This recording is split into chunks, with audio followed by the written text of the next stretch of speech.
Okay. Hi. I'm really waking you up after lunch. My name is Jessica, and I am working with Lauren and Documents on Tech, and we are going to talk to you about resource sharing. So I'll let you present you a quick introduction. I am Lauren, like what you said. I work at AskCAT, which I will explain a little bit about in just a minute. That's about it. So the purpose of this presentation really is to discuss how we do resource sharing, which is in a consortial setting. So we'll talk a little bit about how our consortium is set up, and then some of the policy and some of the back end stuff, some developments we've done with resource sharing. So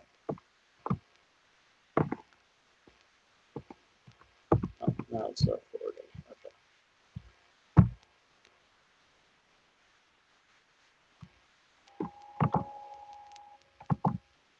Okay, I've learned how to increase the size of the font, but not advance the slide. So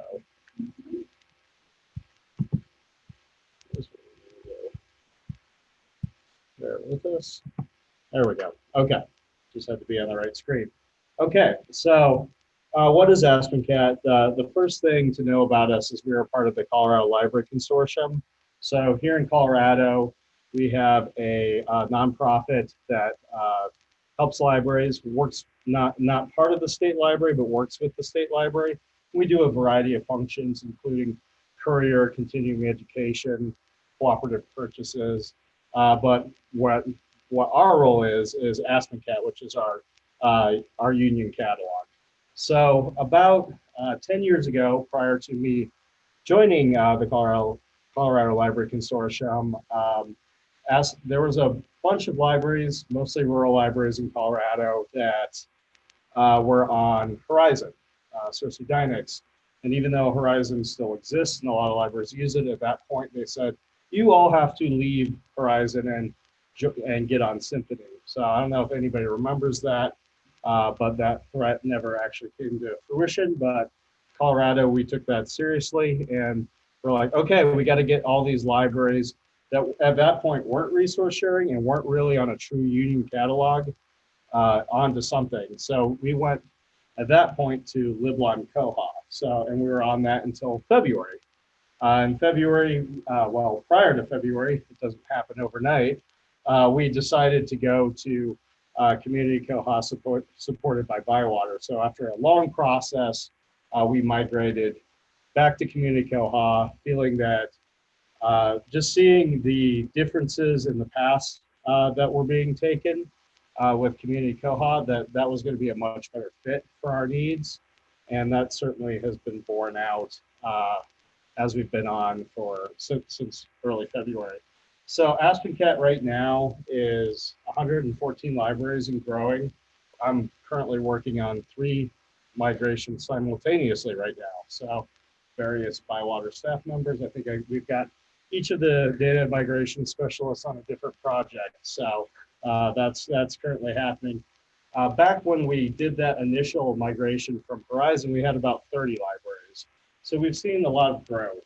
And if you look at the map up there, we're mostly in rural areas. The blue dots are public libraries, and the yellow are school. That makes up most of it. We do have a community college.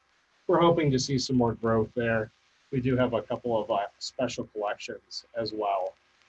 So that's kind of that's kind of the lay of the land. The way we operate is we try to make everything as custom as possible for our libraries. So so you'll hear a lot about that. It's about we don't exist in the way things were built, where things kind of came together. It's not like this has been a long-standing consortium where everybody thought, okay, let's all agree to a bunch of rules. We're all going to use these shelving locations going forward. It just kind of has evolved with a bunch of libraries operating kind of independently, but then using this union catalog. So we tried to keep to that. And from an earlier presentation, I heard Jason mention that their model is kind of a service model versus having like boards decide things. So in that case, yes, the AskCAT team, Lauren and I, and one other part-time person, we basically get to call the shots, obviously with information that we and input that we get from the libraries themselves. But ultimately, there's not like this governing body or anything like that. Ultimately, the decision is ours to make those things, which is why, and I think it works because we do try to be as custom as possible. So one of the ways that we're very custom in is circ rules. Everybody has a variety of circ rules. Some of our small schools, they might just have a default circ rule, a single one that says, you know, default item type, default patron category, everything checks out for 3 weeks, no fines. Then we have other libraries that have chosen to do, you know, 100, something super complicated. So every particular situation is mapped out. As far as the resource sharing part of this, the rules that are followed are the items owning library. So when items are borrowed from other libraries, you may see different checkout times, things like that come into play because it is the owning library of the item that follows. Why did we do that? I was not there when that decision was made. I know I freaked out Jesse and Joy when I suggested, what would happen if we flipped that switch midway to the other way? What would happen? And they said, whatever you do, don't do that. So we don't know what would happen. We're not going to do that. So, and that was more of just a theoretical, like, I wonder what would happen. Because I think either way you do it, it creates its own problems. Another thing we do a lot is we use various item types to prevent everything from lending, particularly new items. And in an ideal world, everything would be equitable and all libraries would just lend whatever they have and not worry about it, knowing that it would come back. That doesn't really play out that way in reality, particularly with the way things are set up. Um, Libraries like to make sure that their patrons are well served first. That makes a lot of sense, right? So they want to make sure that those new items are available, that the money that they paid is being seen in their community before it goes out and serves other communities. And so most of our libraries have that sort of policy in place. And there's a few that don't, and I give them a lot of credit because they are kind of sending their stuff out without that same reciprocity coming back. But that's just kind of the way we're doing things. So one of the things that we really liked about coming into Community Koha was the automatic item modifications by age.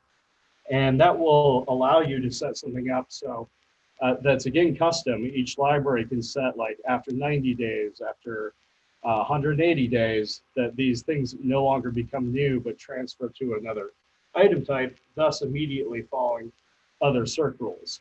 So being able to be lent. And I say it's a great thing unless you screw it up, because after setting up several, like about 100 of these, I by accidentally entered a blank one that just said 180 days with no specified library, no specified item type. And the next day, everything that was 180 days old immediately converted to book. So not ideal for all your item types. So that was yeah, and we have about 1.3 million items collectively. So that was a bit of a mishap. These things happen.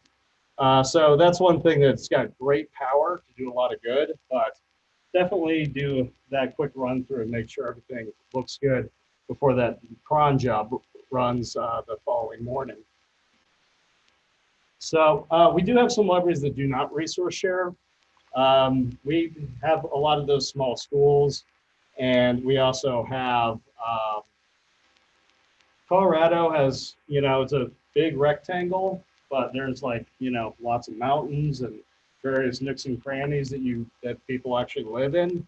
beautiful places. I lived in a small town myself till recently, but the courier doesn't always go everywhere. So we have some situations like that.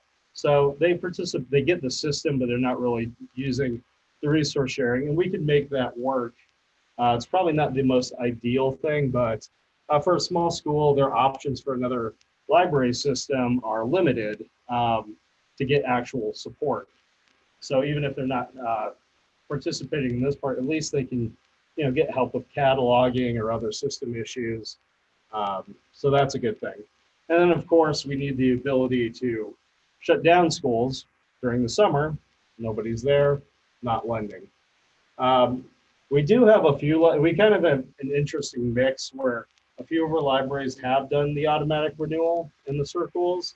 And that gets a little interesting because, as I said earlier, it follows the CERC rules of the owning library. So not only might you get a different checkout period than you're used to, but all of a sudden a patron might be getting something that's automatically renewed, and they're getting an email saying your item has automatically been renewed, but they'll never get it. They might not get it for another year after that.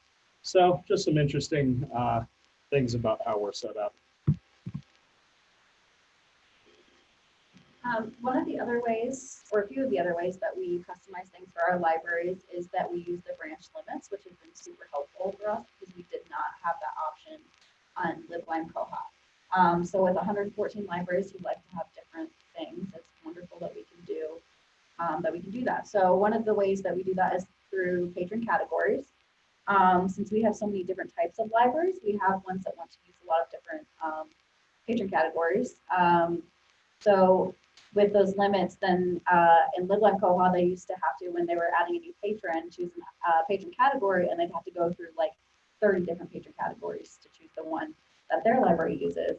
And then, human error happens. So sometimes, or a lot of times, they would choose one that their library wasn't supposed to be using. So that would result in some errors that need to be cleaned up a little bit.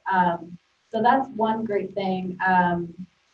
We have some libraries now with that are kind of asking us for specific categories to make up. So we have our one community college decided that they wanted to batch change all of their students to college student, which is a new patron category that we created for them because the student is like a child type and they didn't want I don't think their patrons would have known that, but they didn't want them to be that. I don't know, but we were able to do that for them. So that's one of the ways that we can do that. As you can see, we used the new create chart from the course thing to show just a little bit some of our libraries, how our patron categories are distributed there. So those are just a few of our libraries. Some libraries, like Bob was talking about with the circles, some libraries have one patron category. Some libraries have, I don't know, I don't think anybody has more than 10, but possibly. Awesome. Yeah. So yeah, that's definitely a custom thing that we can do for them.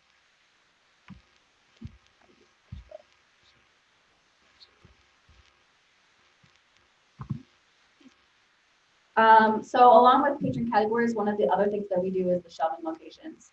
That was the same thing as before, as when they were cataloging, they have to choose a shelving location. They'd have to go through all of them. And then obviously we had these playbooks that were basically just Word documents that they either paid attention to or they didn't. So a lot of times there were, libraries that were only supposed to be using 5 shelving locations and actually had like 15. So that was something that we actually did before we migrated in February. We met with all of our libraries and did a remapping process where we looked at all of the shelving locations, figured out which ones they actually wanted to keep, and that way we could limit them before we migrated. And we don't care if they want to use multiple shelving locations, but if you're actually trying to get data, like a good report out on like a CERC report based on shelving location, if you're using a bunch of shelving locations because it fits, because the word matches, and it's not something you typically use, none of that data is going to be useful. So we were just trying to help them. If they ever want to add something, it's very easy for us to do. In fact, we've had a few libraries that are moving away from Dewey and not necessarily going to like BISAC, but kind of coming up with their own categories and stuff like that. So now we have the opportunity to just create and use the exact language that they want. So sometimes it's silly because it used to say Jew fiction, and now they want it to just be J fiction. But if that's what they want, it's not that hard for us to create a new patron category, batch change things over. That too. Yeah, so we have one library who has a cake pan collection, so we have a cake pan shelving location for them.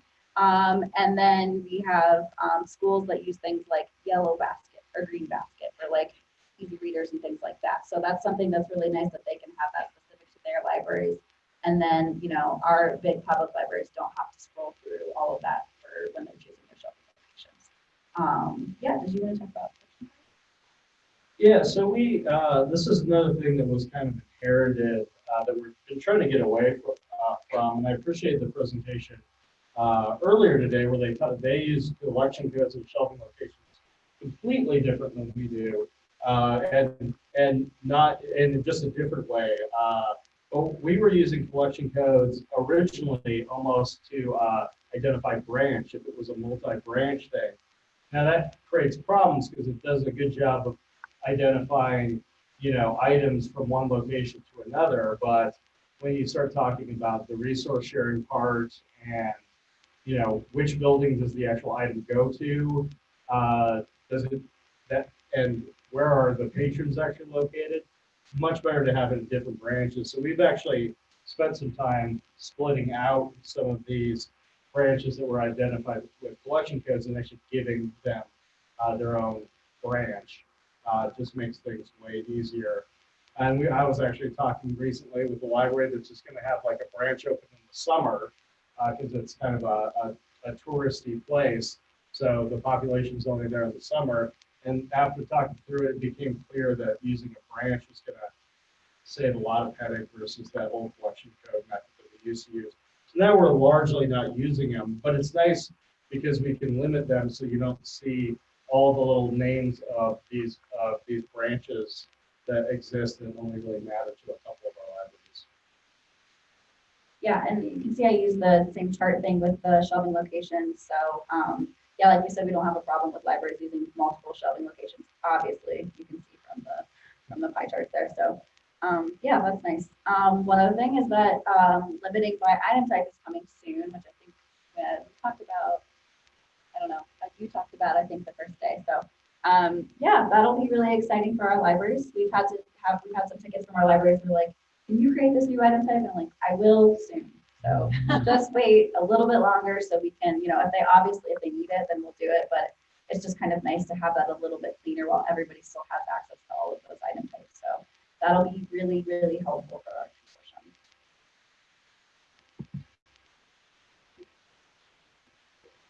Just to set this up, Jess is going to talk a little bit about the actual details of the development, but one of the things that's really important to our libraries going along that theme of customization is that we have as much reciprocity with lending as possible.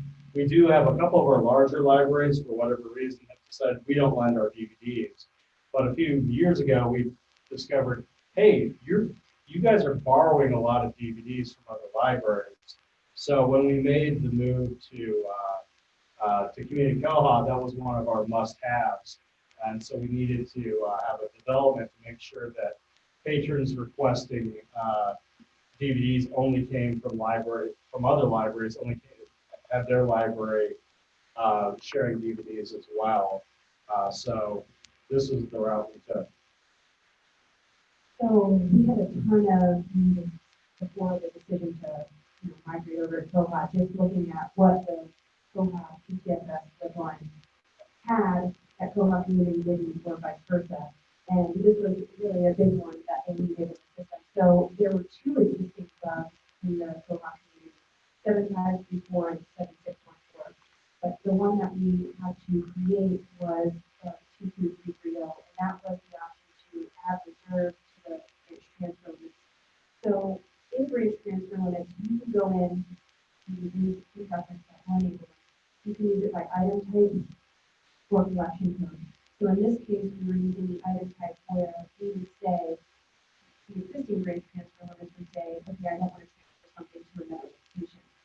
this development did was it had the reserve, so if somebody would take a hold, violate the transfer limits, and deny the hold. So we could say X library does not allow them to do these to other things in the system. So it was a way for them to identify item types that did not want to share with other libraries, especially I think in schools, Yeah, it could be schools, yeah. schools from other locations. New items was a biggie. Yep. Things that just didn't want to get changed. So this was the development that added that option in. So with this transference, it created an awesome opportunity for them with funding and setting up specific goals. Without it, patrons can place a goal that could never be filled. So you could keep checking that item in and it would never trigger that hold because they just place it on hold. So with this new development, it stops them from creating the holding system. Beautiful yellow triangle with an exclamation point that says now, here's where we get into a little bit of a tricky situation. There's 114 libraries now, and there's 38 item types in this consortium. How many people even use the branch capability? Where's Martin? There, Martin, great, we just took him out for Martin. So, yeah, so the table is loading every single branch and every single item type. So Kyle Hall put together this wonderful mathematical table for us. So what the koha page is doing is loading all of the branches and all of the item types. So if you take that 114 libraries and 38 item types, it's loading 227,586 different checkboxes that you can either enable or not enable those transfer limits. So this page is long. So that is one of the issues with the branch transfer limits. But we are working on that to establish an AJAX with the way the page. So when we need to change something, it's not even effective at all for us to do that. And it's not even easy for us to view it. So we have to just we have some reports we can run so we can kind of get a sense of where things are, but we just have to submit a ticket and there's a script that will update it as needed. So not ideal, but at least it's functional for us.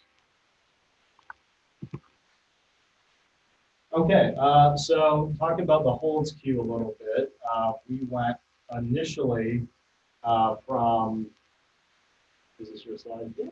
I'm not going to talk anymore. All right, that happens a lot. He just keeps talking. So, yeah. So with LibLive Koha, our whole school only updated once a day. So that was what our libraries were used to. Now, when we migrated, we had it going every hour. That was too much for our libraries, so they couldn't get used to that. Something about our libraries is that we have so many, they're all different. Most of them are small and rural. So we have some libraries who probably have like 30 staff members. We have plenty of libraries who have 1 staff member. So that's obviously hard when you're doing everything at your library to go, get your holds every hour, even every 2 hours. But we did update it to every 2 hours.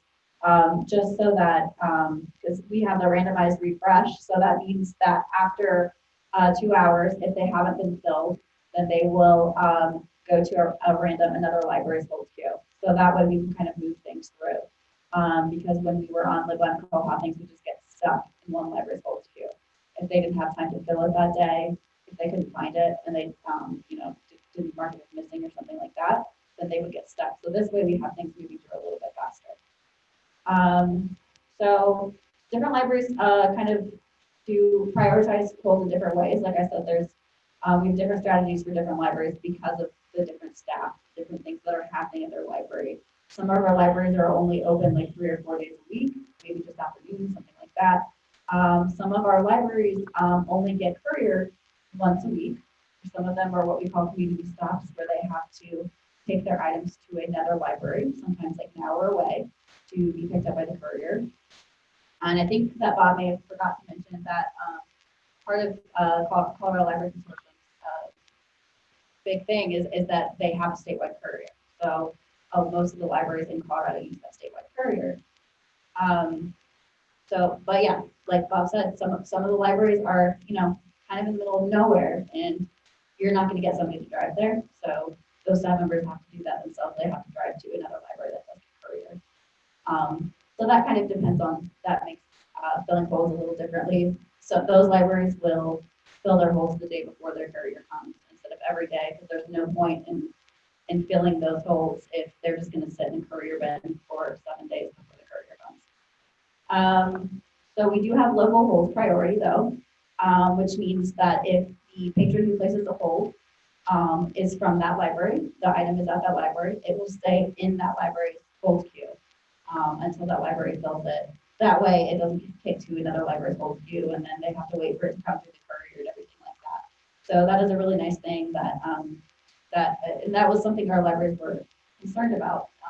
In the beginning, they wanted us to stop doing the update of the hold queue every hour or even every 2 hours because they thought that their items were for their patrons were getting kicked to other libraries. But then, we tested a bunch and like, no, it's going to stay in your queue. If it's your patron, your item. So that's really helpful for their patrons.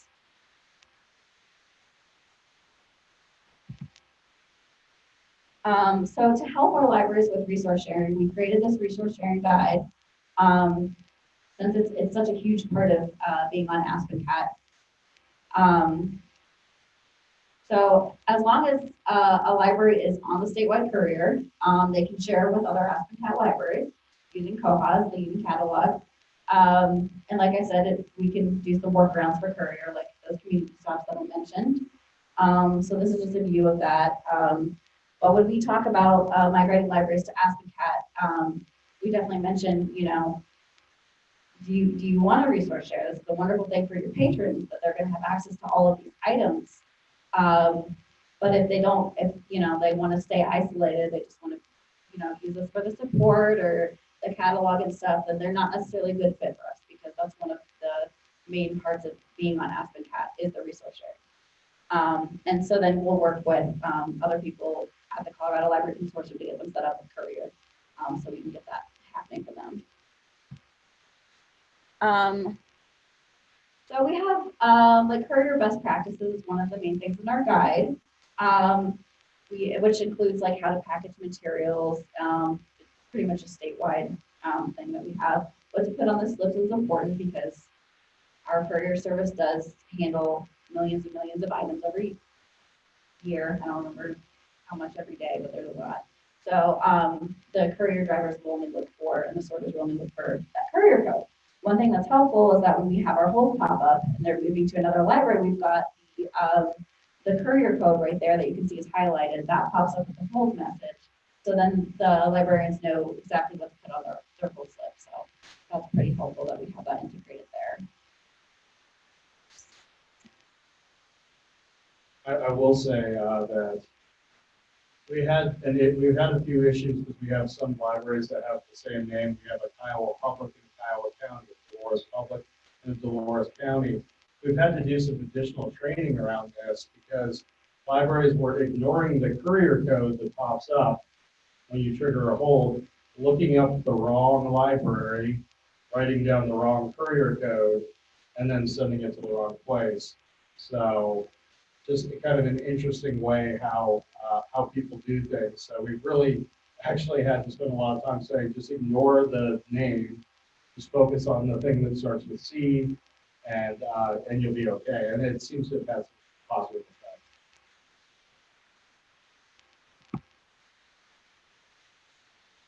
Also in our guide, we link to some helpful resource sharing reports.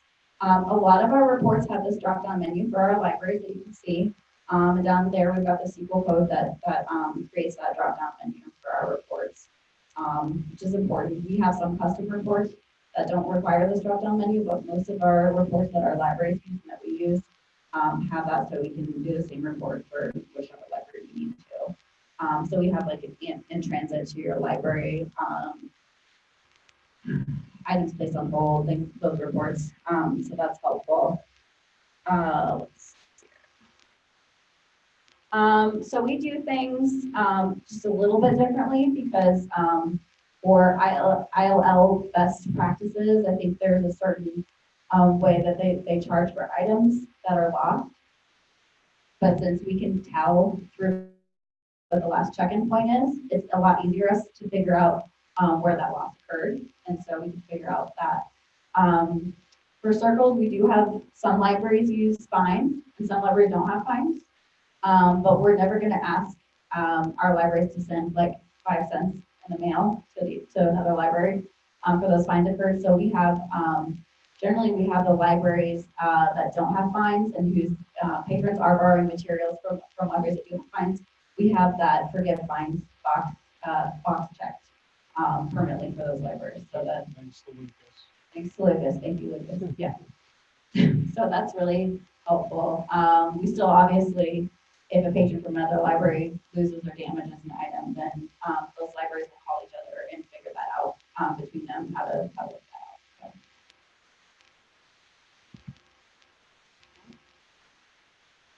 So one of our huge issues, talking about human error a little bit too, is we had the hold slip is great with patron information on it.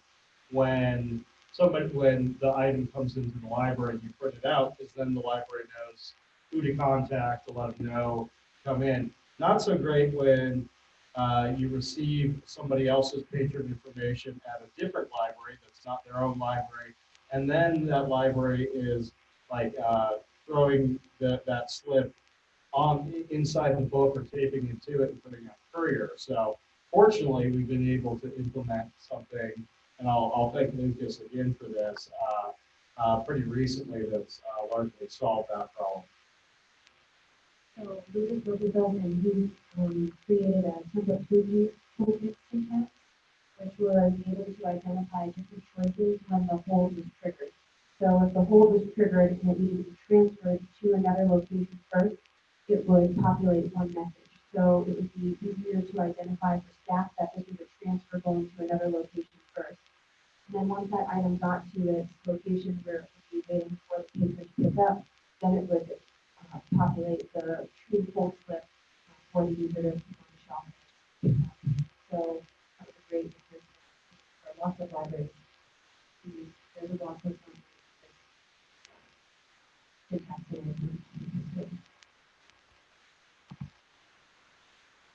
So another development that we did was regarding library groups. I forget exactly what the details of what we had to change, but we asked for it and now it works the way we want it. And maybe Jesse can give some more details on that. But we have multiple districts that exist within our consortia. And we also have libraries that are in the same county, but are not part of the district. So just west of here is Fremont County. And we have 3 libraries that are very close to each other, but they are independent in their own municipal districts. So they do not want to, even though they have a lot of patron crossover, they do not want to share patron databases. And we don't want them to know, like if somebody has a problem with one library, that whether it's outstanding books or whatever it is, that should not transfer over to the other library.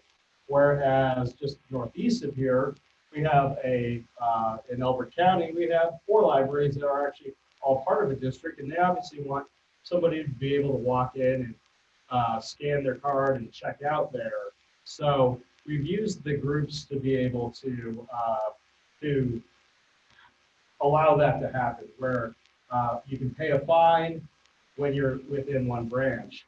You can see, you can set a different pickup location, but we don't want that to happen anywhere else, because you actually can't even, if we were to set up a different pickup location from a home library where it's not part of a connected library district, you couldn't even pull that patron up because it's partitioned that way.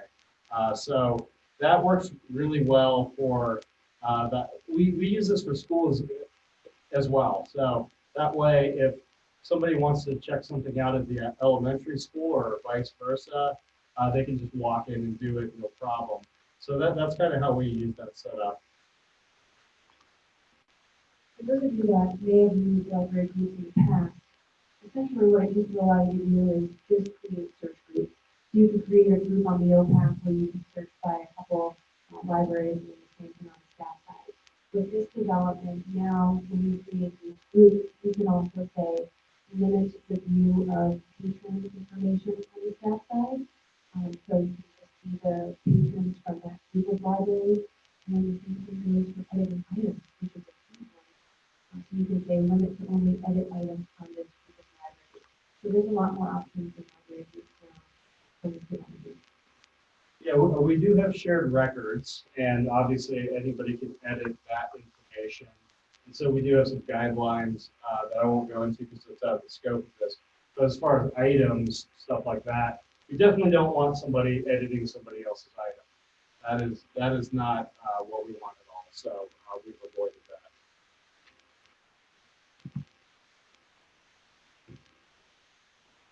Okay, so if you were in my presentation, she touched a little bit on this.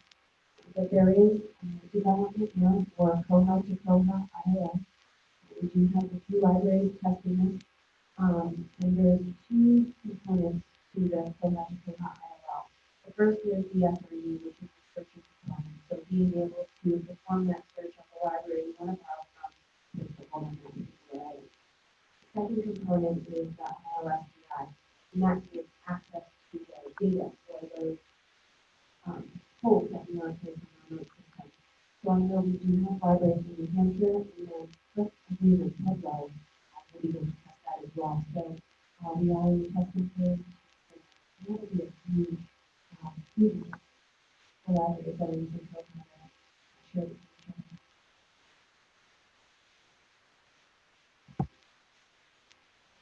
We're at the questions portion. I have a question in the back.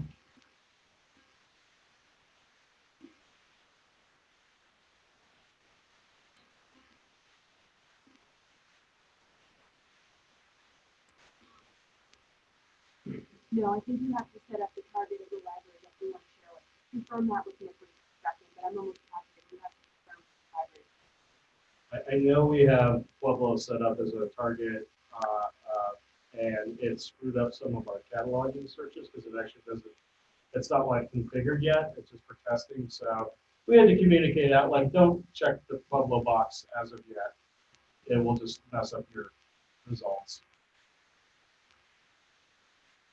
Other questions?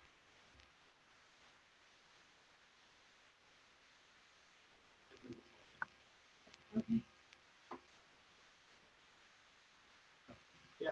Forgive me if you already said this, but do you have any libraries, consortium that are libraries or all? Right now, they're all considered branches, so we have that set up. What we're looking at with the koha-ILL is that would actually allow us to support somebody that's not part of our branch, but they could still participate in some sort of resource sharing. So we actually have a state prison library network that has discussed joining that, and there's a whole lot of privacy concerns around that. And it would take a lot of development to kind of like plug all those gaps. So if that goes forward, what we're hoping would happen is we would set them up separately, and then they could still participate in the resource sharing via this ILL system.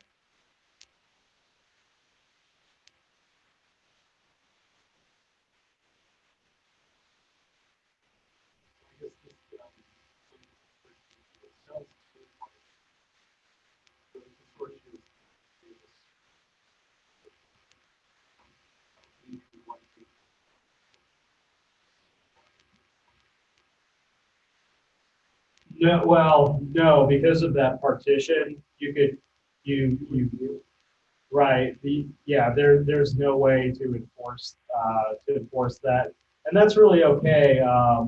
I definitely see the virtue of doing it the other way. There is definitely, particularly in rural Colorado, a spirit of independence. Yeah, yeah. So trying to, I think it's one of those things. I think we would probably make a number of decisions differently if 114 libraries came together and we're like, what would be the best way to set this up if we just started now? And that probably would be something we could talk about. Things like having standard cert rules or at least lending rules, all that stuff would certainly make our lives quite a bit easier. And I don't think it would put the libraries out too much, but it's definitely not something they've wanted to let go. And as we continue to move through time and we are enabled by all the nice customizations that Koha gives us, it's just unlikely that we would be able to corral that back in and enforce any sort of rules like that.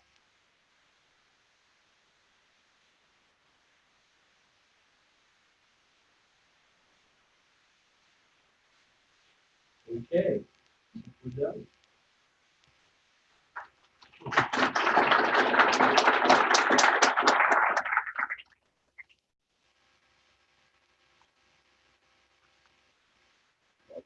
Use the computer.